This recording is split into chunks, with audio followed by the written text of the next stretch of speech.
Yeah.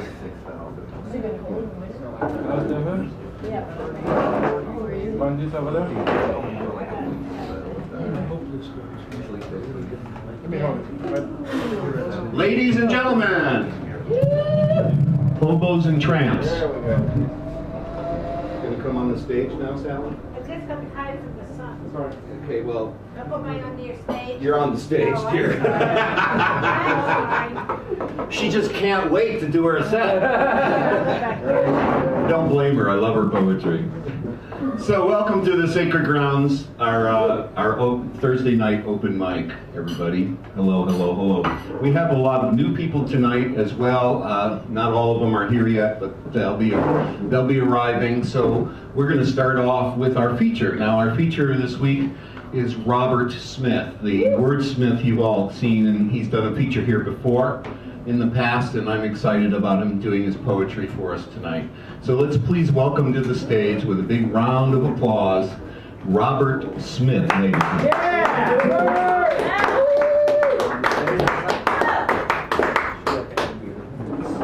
Ouch. Yeah. Sit down. Yeah, I want to make sure that I don't sit You're fine. too hard. Yeah, I know. You know the worst part is when you sit down, someone pulls a chair out from under you. Adds insult to injury. Wow. There you go. Insult and injury, both very literal in that case. Literal in that case. Yeah. Okay, so I do have You don't need to microphone. stand, right? Yes. Probably not. You have this mic here. Okay, at the risk of sounding like a commercial, can you hear me now?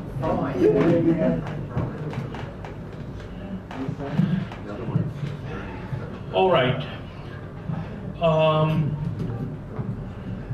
First of all, I would like to thank Mr. Natural and all of you for having me here tonight as a feature. And I would also like to belatedly wish Mr. Natural a happy birthday. Yours just passed. 69. My birthday, that sounds encouraging. It's a funny number, but there are no songs for it.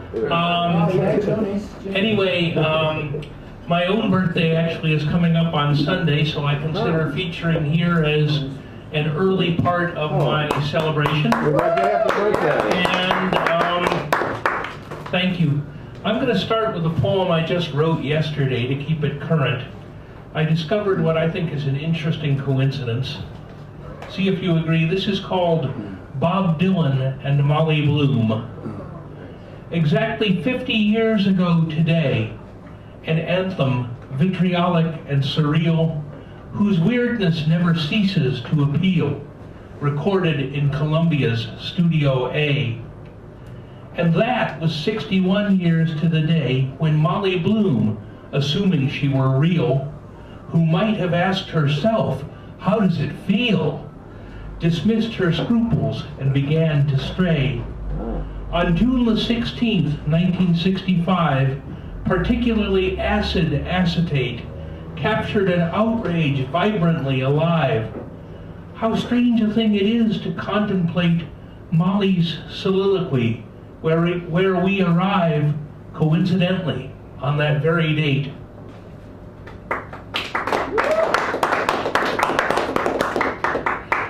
So Bob Dylan recorded Like a Rolling Stone on Bloomsday. This is one of these things that probably doesn't mean anything, but it seems like it ought to.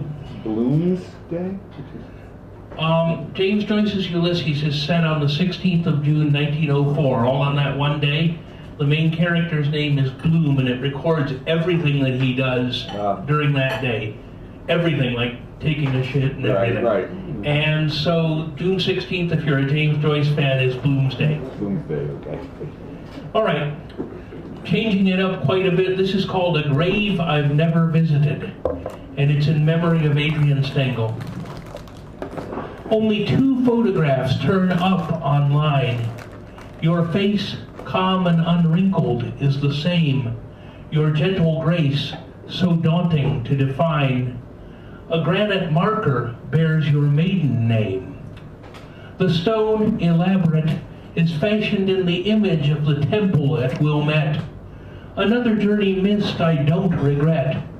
There are some wars no heart can ever win. Enable this bird trained by thy hand to soar in the eternal rose garden, reads the inscription there. And once again I feel the faith I could not understand. Somewhere, perhaps, you cherish your belief. All these years later, I'm left only grief. Here's another poem about a woman I was once in love with. Got a lot of those. This is called Renee Lighting a Cigarette. Renee was black, spectacularly fat. In short, my absolutely perfect woman. My lust for her was almost superhuman. She always seemed a bit bemused by that. And every time she lit a cigarette, I watched in fascination a non-smoker for whom her habit only served to mold her the more exotic, harder to forget. On Mission Street, she'd cup her hands around a flaring match to shield it from the wind. I loved the glow it bathed her features in. Igniting flame made such a sexy sound. Then, when she exhaled, rags of smoke uncurled through streetlight beams, each shining thread a world.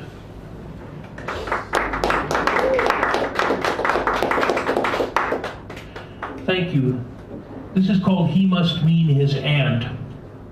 A letter from the French exchange student who lived with them in Laurie's senior year irritates Mom, who simply will not hear my careful explanation of its content. He's staying, he writes, with Uncle Jean-Marie, a man I visited while overseas. The first name's John, the second meant to please the Virgin in that very Catholic country. He has to mean his aunt, my mom insists, convinced a mistranslation is to blame. Once I've explained the nature of the name, her trademark stubbornness, of course, persists. She either will not change her mind or can't, repeating firmly, he must mean his aunt. Sounds like my mom. Yeah. Mom would deny that that ever happened, but it did. This poem's called Impatience. Impatiens, the flower, not impatience. And this is also in memory of Adrian Stengel.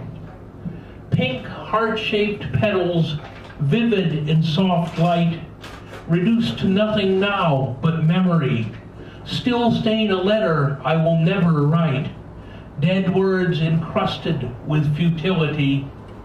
A casual gift bestowed in 1980, this common plant became a metaphor for all the girls determined not to love me, warning of what my life might hold in store. It simply doesn't matter anymore. That old acquaintance that I used to know, destined to be a friend and nothing more, succumbed to cancer several years ago. Time would suffice to pull it all apart, each blossom like a fragile, pliant heart.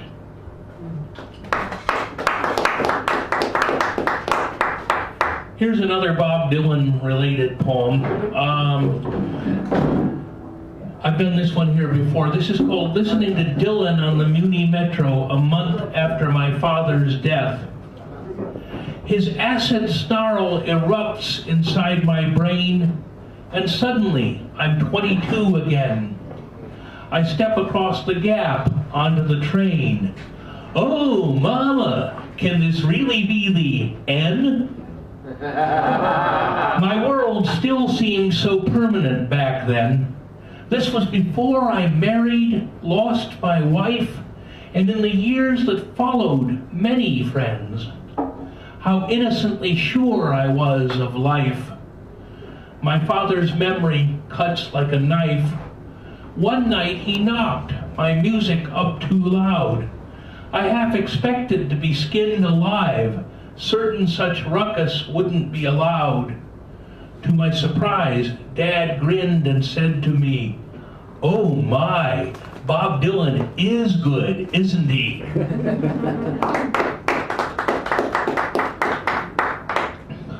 Lonesome Sentinel.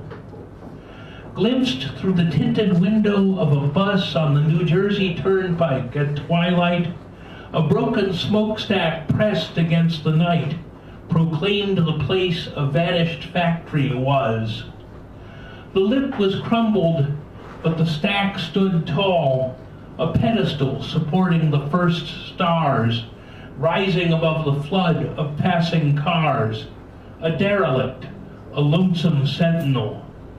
When I was younger and still lived back east, I watched each evening for this one landmark as the surrounding neighborhood grew dark. It must be 30 years by now, at least. Why did this simple thing impress me so? Well, for the life of me, I still don't know. As I said, my birthday is this coming Sunday. I was very premature. I was born in the 6th month and I almost didn't survive. This is a poem about that. This is called My Birth-Blind Eyes Invited Nothing In.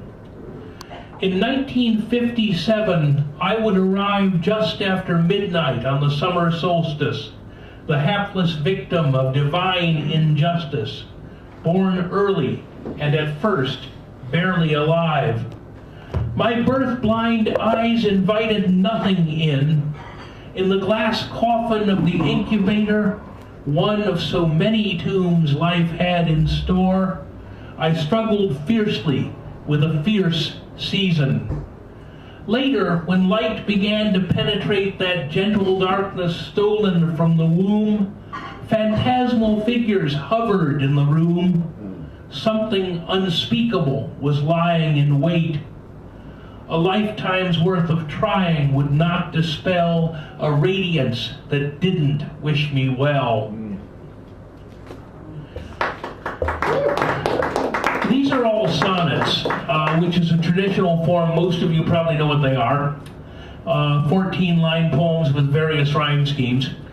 And this is called Why This Is Not a Villanelle. And a villanelle is another traditional form of poetry that kind of relies on repeated lines at various regular intervals. The most famous villanelle is one that I am going to reference in the first line of this poem. So here is Why This Is Not a Villanelle. Do not go gently